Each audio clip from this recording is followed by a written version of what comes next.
psych eval with flying colors. I've never scored anybody that low. Imagine how bad things would have to get for Directive 51 to be activated. Every other option would have to fail. Every single one. Now you tell me Kelso isn't exactly the kind of person you'd want beside you in a scenario like that. She's pathologically insubordinate. That's an exaggeration. She's only insubordinate to people she doesn't respect. Are you listening to yourself? Well, it's kind of the point, isn't it, Tom? You don't call in the division if you've got a solid command structure in place.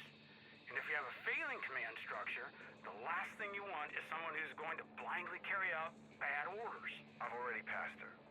I'm just praying I don't regret it. You won't. Well, let's hope we never have to find out. The chances the disease has reached that area are pretty low, but not zero, so stay the hell away from anybody with flu-like symptoms. You're scaring me, Alani. Good. That's what I'm trying to do. Mama was in New York in October. They're pretty sure the outbreak started in late November.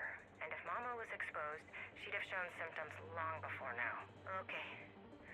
I'll head into town this afternoon. Remember, dry and canned goods are the priority.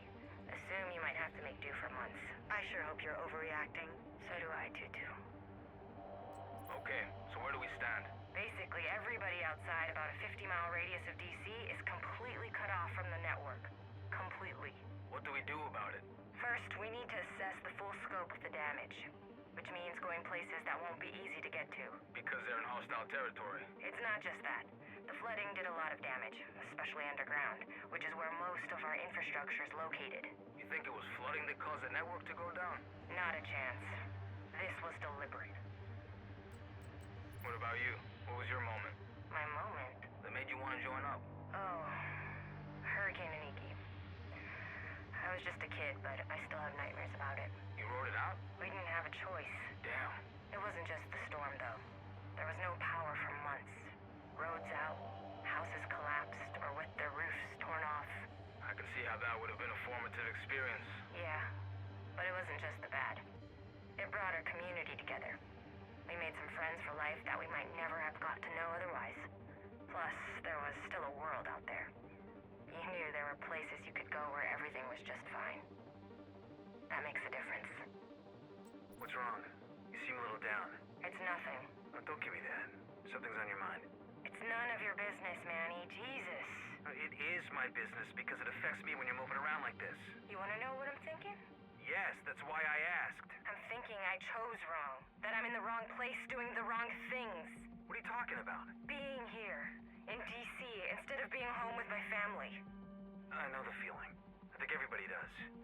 I'm not sure if this is the right choice, but it isn't the wrong one. And that counts for something. That might be the least stupid thing you've ever said. I have my moments. It's stupid, but it's less stupid than usual. I'll accept that. Oh, that's easy. Malasadas. What are Malasadas? Portuguese donuts, basically, but that's doing them a disservice.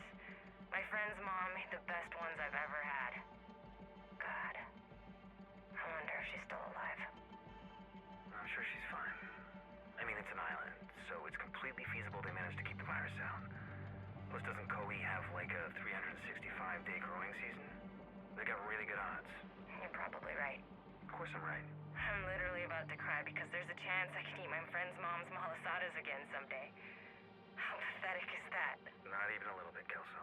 Thanks, Manny. And by the way, it's Kauai. Was the sheriff here? Just left. Where to? Wherever there's shit needing to be done, I guess. There's certainly no shortage. We got lucky, didn't we? Lucky? When the network went down, it could have been the end of everything. But we got exactly the help we needed. Yeah. It's nice to finally have a competent agent in town.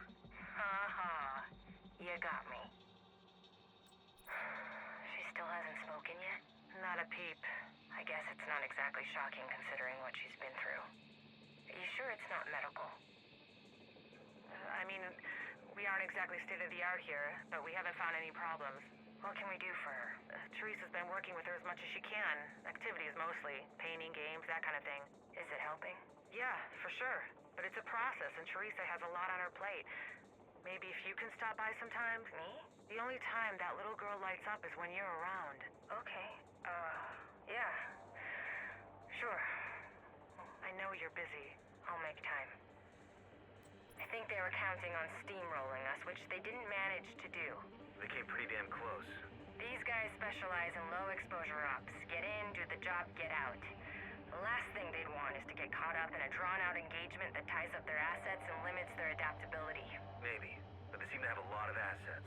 They've got bigger ambitions than just DC. And a quick, efficient, symbolic victory here would help them sell themselves as liberators. You think they care about that? I think their plan depends on them looking like the good guys. Why else would they hook up with Ellis? He gives them legitimacy, which means fewer people fighting against them and more people fighting alongside them. Against the bad guys, meaning us. Meaning anyone that gets in their way. But especially us.